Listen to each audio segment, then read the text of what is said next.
السلام علیکم ورحمۃ اللہ وبرکاتہ۔ الحمدللہ رب العالمین والصلاة والسلام علی رسولہ الکریم، اما بعد فاعوذ باللہ السمیع العلیم من الشیطان الرجیم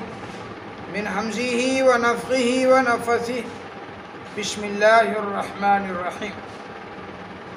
یا ایہا الذین آمنوا کتب علیکم الصیام کما کتب علی الذین من قبلکم لعلکم تتقون۔ محترم حضرات، معزز سامعین کرام، ناظرین و ناظرات، الحمدللہ آج رمضان المبارک کا پہلا روزہ ہے، پہلی تاریخ ہے۔ اس مناسبت سے مکتبہ مصباح الاسلام کی طرف سے آج لائیو ماہانہ پروگرام نشر کیا جا رہا ہے۔ یہ 16واں پروگرام ہے اور اس کا اہم موضوع ہے روزوں کے آداب۔ حضرات، ہمیں اچھی طرح سے معلوم ہے کہ رمضان کے روزے اسلام کے ارکان میں سے ایک رکن ہے، فرائض میں سے ایک فریضہ ہے۔ آئیے دیکھتے ہیں روزوں کے آداب کیا ہیں۔ اس کا پہلا ادب یہ ہے کہ روزوں کے لیے نیت بالکل خالص کرنا۔ اس سلسلے میں بخاری شریف کی پہلی حدیث پیش نظر رکھیں، جس کے اندر نبی اکرم صلی اللہ علیہ وآلہ وسلم کا فرمان ہے، انما الاعمال بالنیات وانما لکل امرئ ما نوی۔ اس کا مطلب کیا ہوا کہ سارے عملوں کا دار و مدار نیتوں کے اوپر ہے، اور ہر شخص کے لیے وہی ملے گا جیسی اس نے نیت کی۔ تو پہلا ادب روزوں کا یہ ہے کہ نیت خالص ہو۔ اور اس سلسلے میں مسلم شریف کی حدیث بھی ہے، مسند احمد کی حدیث، جس کے اندر نبی اکرم صلی اللہ علیہ وسلم کا فرمان ہے کہ جس نے دکھاوے کے لیے نماز پڑھی اس نے شرک کیا، جس نے دکھانے کے لیے روزہ رکھا اس نے شرک کیا، اور جس نے دکھانے کے لیے صدقہ کیا اس نے شرک کیا۔ اس لیے ریا، نمود، دکھاوا اور شہرت نہیں، بلکہ اللہ کی رضا کے لیے روزہ رکھیں۔ اس سلسلے میں نبی صلی اللہ علیہ وسلم کا فرمان پیش نظر رکھیں کہ جس کسی نے، بخاری شریف کی حدیث، جس نے ایمان کی حالت میں ثواب کے ارادے سے روزے رکھے، اس کے پچھلے گناہ معاف کر دیے جاتے ہیں۔ اس لیے پہلا ادب یہی ہے کہ خلوص نیت سے، سچے دل سے، ثواب کے ارادے سے روزہ رکھا جائے۔ اس کے بعد ادب ہے کہ فرض روزوں کے لیے، رمضان کے روزوں کے لیے پہلے سے نیت کا ہونا ضروری ہے۔ ابو داؤد شریف کی حدیث ہے کہ جس نے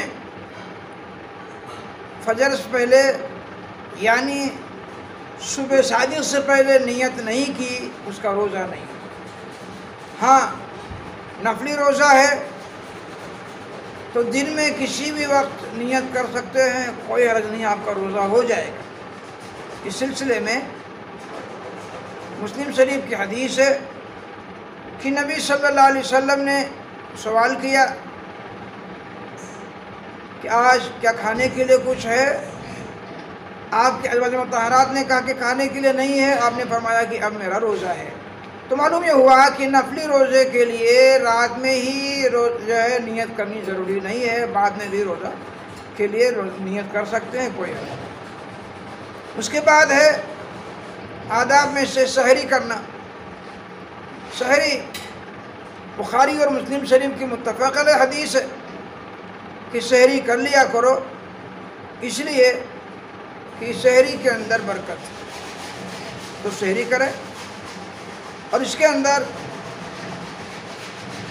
ایک اہم مسئلہ یہ ہے کہ اگر کسی وجہ سے آدمی کو غسل کی حاجت ہے اور ابھی اتنا وقت نہیں ہے کہ وہ غسل کرے، اتنا وقت ہے کہ وہ سحری کر لے تو سحری کر لے، بعد میں غسل کرے، کوئی حرج نہیں، اس کا روزہ جو ہے ہو جائے گا، اس لیے کہ نبی اکرم صلی اللہ علیہ وآلہ وسلم کا یہ فرمان ہے، بخاری شریف کی حدیث ہے کہ نبی صلی اللہ علیہ وسلم جنابت کی حالت کے اندر بھی صبح کرتے تھے، سحری کرتے تھے، اس کے بعد میں غسل کرتے تھے، تو کوئی حرج نہیں کر سکتے ایسا۔ آئیے پھر آداب میں سے ایک ادب یہ ہے کہ افطار میں جلدی کریں اور یہ کہ سحری میں تاخیر کریں، اس لیے کہ طبرانی شریف کی حدیث ہے، نبی صلی اللہ علیہ وسلم کا فرمان ہے کہ 3 چیزیں اخلاق نبوت میں سے ہیں، ان میں سے پہلا ہے افطار کے اندر جلدی کرنا، یعنی وقت ہوتے ہی افطار کر لینا، اور دوسرا ہے سحری کے اندر تاخیر کرنا، یعنی آخری وقت میں سحری کرنا، اور تیسری چیز ہے نماز میں دائنے ہاتھ کو بائیں ہاتھ کے اوپر رکھنا۔ اب آداب میں سے ایک ادب کیا ہے کہ اگر کوئی شخص سحری کر رہا ہے اور ابھی اذان ہو گئی تو نبی اکرم صلی اللہ علیہ وآلہ وسلم کا فرمان ہے، ابو داؤد شریف کی حدیث ہے کہ اگر کوئی شخص سحری کر رہا ہے، اذان کی آواز آئی تو وہ ایسے میں کہ سحری کا برتن اس کے ہاتھ میں ہے تو وہ رکھے نہیں بلکہ اپنی ضرورت پوری کر لے، یعنی تھوڑا بہت کھا لے تو کوئی حرج نہیں، کھا سکتا ہے، ابو داؤد شریف کی حدیث ہے۔ پھر آداب میں سے ایک ادب کیا ہے کہ نبی اکرم صلی اللہ علیہ وسلم جب افطار کرتے تھے تو کھجوروں سے افطار کرتے تھے، ابو داؤد شریف کی حدیث ہے، اور اگر کھجوریں نہیں ہوتی تھیں تو چھہاروں سے، اور چھہارے نہیں ہوتے تھے تو گویا کہ چند گھونٹ پانی سے آپ روزہ کھول لیتے تھے۔ یہ نبی اکرم صلی اللہ علیہ وسلم کا معمول تھا، جس کو صحابی نے بیان کیا۔ اس کے بعد جو بھی کھائیں، لیکن افطار کرنے کے لیے یہ چیزیں جو بیان کی ہیں ان پر عمل کرنا، سنت پر عمل کرنے کے لیے ضروری ہے۔ اس سلسلے میں روزہ کھولنے کی الگ الگ نیتیں بتائی جاتی ہیں، وہ درست نہیں ہے، ثابت نہیں ہے، اس لیے کہ بخاری شریف کی حدیث ہے کہ نبی صلی اللہ علیہ وسلم نے عمر بن سلمہ رضی اللہ تعالیٰ عنہ سے، جو بھی چھوٹے تھے، آپ کی پرورش میں تھے، وہ خود بیان کرتے ہیں کہ میں آپ کے ساتھ آپ کی پلیٹ میں کھا رہا تھا تو آپ نے فرمایا کہ اے بچے، اللہ کا نام لے کر کے کھانا کھا، داہنے ہاتھ سے کھانا کھا اور اپنے سامنے سے کھا۔ تو معلوم یہ ہوا کہ کھانا جو ہے شروع کرنے سے پہلے بسم اللہ پڑھنا، خواہ وہ سحری ہو، افطار ہو، کوئی بھی چیز ہو، الگ سے اس کی کوئی نیت کی ضرورت نہیں، صرف بسم اللہ پڑھ کر کے آپ روزہ کھولیں۔ پھر روزہ کھولنے کے بعد کی یہ دعا ہے جو خود نبی صلی اللہ علیہ وسلم پڑھتے تھے اور صحابہ کرام کو سکھایا بھی ہے، ترمذی شریف کی حدیث ہے، اور وہ کیا ہے؟ ذهب الظمأ وابطلت العروق وثبت الاجر انشاءاللہ، کہ پیاس بجھ گئی، رگیں تر ہو گئی، اور اللہ نے چاہا تو اجر اور ثواب بھی ملے گا۔ اس لیے روزہ کھولنے کے بعد یہ دعا پڑھنی چاہیے، روزہ کھولنے سے پہلے بسم اللہ، اور روزہ کھولنے کے بعد میں یہ دعا جو ابھی سکھائی گئی جو ترمذی شریف کی ہے۔ اس میں آداب میں سے ایک بڑا پیارا ادب یہ ہے کہ جس طریقے سے ہم روزہ رکھنے کا اہتمام کرتے ہیں، اس طریقے سے روزے دار لوگوں کو افطار کروانے کی بھی کوشش کریں، اس میں بڑا ثواب ہے۔ ترمذی شریف کی حدیث ہے جس کے اندر نبی اکرم صلی اللہ علیہ وسلم کا فرمان ہے کہ جس نے کسی بھی روزے دار کو افطار کروایا، روزہ کھلوایا، تو گویا کہ اس کو روزہ دار کے روزے کے اجر کے برابر ثواب ملتا ہے، جبکہ اس روزہ دار کے ثواب میں سے کوئی کمی نہیں ہوتی ہے۔ تو معلوم یہ ہوا کہ افطار کروانا بھی بہت ثواب کا کام ہے، اس پر بھی ہمیں توجہ دینے کی ضرورت ہے۔ اس کے بعد آداب میں سے ایک ادب یہ ہے کہ اگر ہم کسی کے وہاں افطار کرتے ہیں تو افطار کرانے والے کو دعا دیں۔ مسند احمد کی صحیح درجے کی حدیث ہے، دارمی کے اندر بھی ہے، اس دعا پڑھنی چاہیے، افطر عندکم الصائمون واکل طعامکم الابرار وتنزلت علیہم الملائکہ۔ دوسری روایت کے اندر ہے الرحمہ، مطلب کیا ہوتا ہے کہ روزہ دار لوگ تمہارے وہاں افطار کریں، نیک لوگ تمہارا کھانا کھائیں، اور فرشتے تمہارے اوپر نازل ہوں یا تمہارے اوپر رحمتیں نازل ہوں، یہ دعا پڑھنی چاہیے۔ اب پھر آداب میں سے ایک ادب کیا ہے؟ سورہ بقرہ کے اندر اللہ کا فرمان ہے کہ اگر کوئی آدمی مریض ہے یا سفر میں ہے تو دوسرے دنوں کے اندر اس کو پورا کرنا ہے، قضا کرنے کی ہے، یعنی یہ کہ مریض اور مسافر کو رخصت ہے، بعد میں روزے کی قضا کرے۔ آئیے انہی آداب میں سے ایک ادب کیا ہے؟ بخاری اور مسلم شریف کی ایک بڑی پیاری حدیث ہے، اس کے اندر حمزہ بن عمر الاسلمی رضی اللہ تعالی عنہ نے نبی صلی اللہ علیہ وسلم سے سوال کیا کہ اللہ کے وسلم کیا میں سفر میں روزہ رکھوں؟ اما صدیقہ رضی اللہ تعالی عنہ بیان کرتی ہیں کہ سوال کرنے والے صحابی کثرت سے روزے رکھتے تھے، اس کے باوجود آپ نے فرمایا کہ اگر چاہو تو روزہ رکھو اور چاہو تو روزہ نہ رکھو۔ تو گویا کہ سفر کے اندر یہ مسافر کو اس کی حالت اور کنڈیشن کو دیکھتے ہوئے روزہ رکھنا یا نہیں رکھنا دونوں جو جائز ہے، دونوں درست ہے۔ اس سلسلے میں مسلم شریف کی ایک بڑی پیاری حدیث بھی ہے جس کے اندر صحابہ خود بیان کرتے ہیں کہ سفر کے اندر ہم میں سے کچھ لوگ ایسے ہوتے جو روزہ دار ہوتے اور کچھ لوگ ہوتے جو روزہ نہیں رکھتے، تو روزہ رکھنے والا بغیر رکھنے والے کو یا نہ رکھنے والے کو، روزہ رکھنے والے کو کوئی عیب نہیں نکالتے تھے، کوئی برا نہیں مانتے تھے۔ تو گویا کہ یہ مسافر کی کنڈیشن کے اوپر، اس کی حالت کے اوپر ہے، وہ جیسا چاہے عمل کر سکتا ہے۔ اب اس سلسلے میں ایک اہم ترین ادب کیا ہے؟ بخاری شریف کی حدیث ہے کہ جب کوئی بھی خاتون حیض کی حالت میں ہو تو اب وہ نماز نہیں پڑھ سکتی ہے، روزہ نہیں رکھ سکتی ہے، خواہ دن کا کوئی بھی حصہ ہو، بھلے ابھی آدھا گھنٹہ ایک گھنٹہ روزہ کھولنے میں باقی ہو، اس کے بعد میں اگر یہ تکلیف آ گئی تو گویا کہ روزہ توڑ دینے کا ہے اور بعد میں اس کی قضا کرنے کی ہے۔ اسی سلسلے میں ابو داؤد شریف کی حدیث ہے، روزوں کے آداب میں سے ایک ادب خاص طور پہ خواتین کے لیے، نبی صلی اللہ علیہ وسلم فرماتے ہیں کہ اللہ تعالیٰ نے مسافر کے لیے روزہ اور آدھی نماز معاف کر دی ہے، اور حمل والی عورت اور دودھ پلانے والی عورت کے لیے معاف کر دیا ہے، لیکن اس کا یہ مطلب نہیں کہ معاف ہے، بعد میں اس کو قضا کرنا پڑے گا اور روزہ رکھنا پڑے گا۔ آئیے آداب میں سے ایک ادب یہ بھی ہے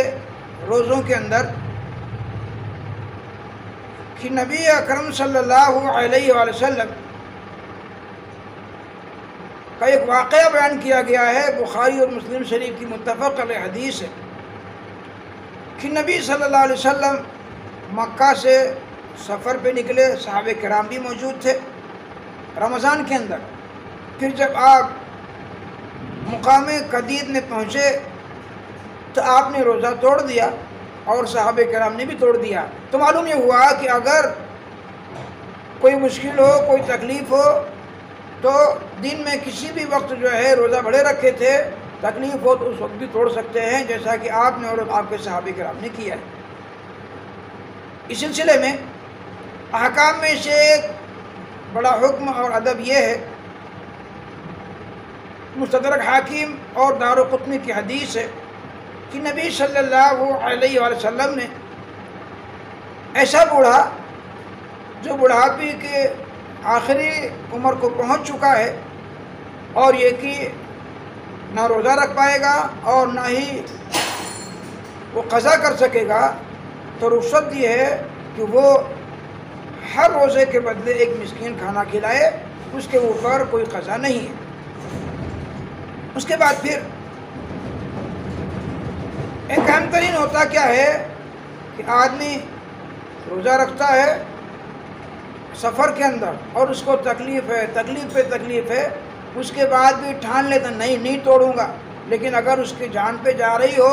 اور یہ کہ بہت زیادہ تکلیف ہو تو ایسے میں وہ روزہ توڑ سکتا ہے۔ اس سلسلے میں بخاری اور مسلم شریف کی متفق علیہ حدیث ہے، سیدنا جابر بن عبداللہ رضی اللہ تعالیٰ عنہ بیان کرتے ہیں کہ اللہ کے رسول صلی اللہ علیہ وسلم ایک سفر میں تھے، آپ نے ایک بھیڑ دیکھی اور دیکھا کہ ایک آدمی ہے جس کے اوپر لوگوں نے سایہ کر رکھا ہے۔ آپ نے پوچھا یہ کیا ہے؟ تو لوگوں نے کہا کہ فلانا آدمی ہے، اس نے روزہ رکھا ہے۔ تو آپ نے فرمایا کہ سفر کے اندر روزہ رکھنا بہت بڑی نیکی نہیں ہے۔ اس کا مطلب کیا ہوا کہ اگر سفر میں اس قدر آدمی تکلیف میں آ جائے کہ اس کو چکر لگنے لگے، گھبراہٹ ہو جائے، بے ہوشی ایسی حالت پیدا ہو جائے، تو ایسے میں اس کو روزہ توڑ دینا چاہیے، اس پر ضد نہیں کرنا چاہیے۔ آئیے روزوں کے آداب میں سے ایک ادب بخاری اور مسلم شریف کی متفق علیہ حدیث ہے، نبی صلی اللہ علیہ وسلم فرماتے ہیں کہ اگر کسی شخص کا انتقال ہو گیا ہو اور اس کے اوپر روزے باقی تھے تو پھر اس کا ولی یعنی جو قریبی ولی ہے وہ اس کی طرف سے روزہ رکھے گا، خواہ وہ رمضان کا ہو یا یہ کہ قضا کا ہو یا یہ کہ منت کا ہو، اس کا ولی جو روزہ رکھے گا۔ اب انہیں آداب میں سے ایک ادب یہ ہے، بخاری شریف کی حدیث ہے، دو صحابی سیدنا ابن عباس رضی اللہ تعالیٰ عنہما اور اکرمہ رضی اللہ تعالیٰ عنہ کا فتویٰ ہے، الصوم مما دخل ولیس مما خرج، کہ روزہ جب ٹوٹے گا کہ پیٹ کے اندر کوئی داخل ہو اور جو پیٹ سے منہ سے کوئی چیز نکلتا ہے اس سے روزہ نہیں ٹوٹتا ہے۔ مطلب کیا ہوا کہ اگر کوئی آدمی کو قے، الٹی اور وامٹ ہو جائے تو اس کا روزہ نہیں ٹوٹتا ہے۔ اس سلسلے میں باقاعدہ جو ہے نبی اکرم صلی اللہ علیہ وسلم کا فرمان ہے، ابو داؤد شریف کی حدیث ہے کہ اگر روزے کی حالت میں کسی کو قے ہو جائے، وامٹ ہو جائے، الٹی ہو جائے تو اس کے اوپر کوئی قضا نہیں، اس کا روزہ پورا ہو جائے گا، اور اگر جان بوجھ کر کے وہ قضا جو ہے وامٹ کرتا ہے تو پھر اس کو قضا کرنا پڑے گا، دوسرا روزہ رکھنا پڑے گا۔ اب روزوں کے آداب میں سے ایک یہ ہے، بخاری شریف کی حدیث ہے، ابن عباس رضی اللہ تعالیٰ عنہما حدیث کے راوی ہیں کہ نبی صلی اللہ علیہ وسلم نے روزے کی حالت میں پوچھنا لگوایا تو حجامہ یا انجیکشن جو بیماری کا ہو، طاقت کا نہ ہو، غذا کا نہ ہو، تو ایسا انجیکشن بھی لگوا سکتے ہیں اور ویکسین لے سکتے ہیں، کوئی حرج نہیں ہے، اس میں کوئی ممانعت نہیں ہے۔ تو یہ روزوں کے آداب تھے اور اس کے طریقے تھے۔ اس سلسلے میں نبی اکرم صلی اللہ علیہ وآلہ وسلم نے فرمایا کہ جو کوئی آدمی جھوٹ بولنا یا جھوٹ پر عمل کرنا نہیں چھوڑتا ہے تو پھر اللہ کو ضرورت نہیں ہے کہ وہ آدمی کھانا پانی چھوڑ دے۔ یہ بخاری کی حدیث ہے۔ معلوم یہ ہوا کہ یہ اہم آداب میں سے ایک ادب ہے کہ آدمی روزے کی حالت میں جھوٹ سے، اول فول بکنے سے، بیہودہ بکنے سے پرہیز کرے۔ بخاری شریف کی دوسری حدیث ہے روزوں کے آداب میں سے کہ روزہ ایک ڈھال ہے، تو تم میں سے جس کا روزہ ہو نہ تو وہ بیہودہ بکے اور نہ ہی شور و ہنگامہ مچائے، بلکہ اگر کوئی آدمی اس کو گالی دے، برا بھلا کہے، تو وہ کہہ دے کہ میں روزے دار ہوں۔ یہ ہونا چاہیے۔ اس سلسلے میں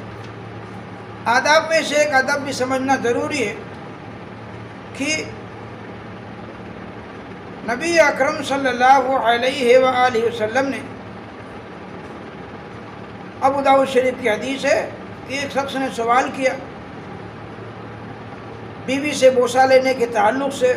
تو آپ نے اس کو رخصت دی۔ دوسرے نے سوال کیا تو آپ نے منع کر دیا۔ اب صحابی بیان کرتے ہیں جو وہاں دیکھ رہے تھے، انہوں نے کہا کہ آپ نے جس کو اجازت دی ہے وہ بوڑھا تھا اور جس کو منع کیا وہ جوان تھا۔ تو معلوم یہ ہوا کہ یہ اپنے حالت اور کنڈیشن کے اوپر ہے، اس سے بچنا چاہیے، پرہیز کرنا چاہیے۔ یہ روزے کے چند آداب تھے جو آپ کے سامنے اختصار کے ساتھ بیان کیے گئے۔ اب خلاصہ یہ ہے کہ روزہ اللہ کے فرائض میں سے ایک فرض ہے، اسلام کے ارکان میں سے ایک رکن ہے، اور اس میں اہم چیز یہ ہے کہ خلوص نیت ہونا ضروری ہے، ثواب کے ارادے سے روزہ رکھے اور کسی قسم کا کوئی ریا و نمود اور دکھاوا نہ ہو۔ اللہ سے دعا ہے رب العالمین ہمارے ان روزوں کو، نمازوں کو، تراویح کو، صدقہ خیرات کو اور قرآن کریم کی تلاوت، ذکر و اذکار کو اور دیگر ساری نیکیوں کو اللہ قبول فرمائے اور ہمارے سارے عملوں کے اندر اللہ خلوص پیدا فرمائے، آمین۔ وآخر دعوانا الحمدللہ رب العالمین، والسلام علیکم ورحمۃ اللہ۔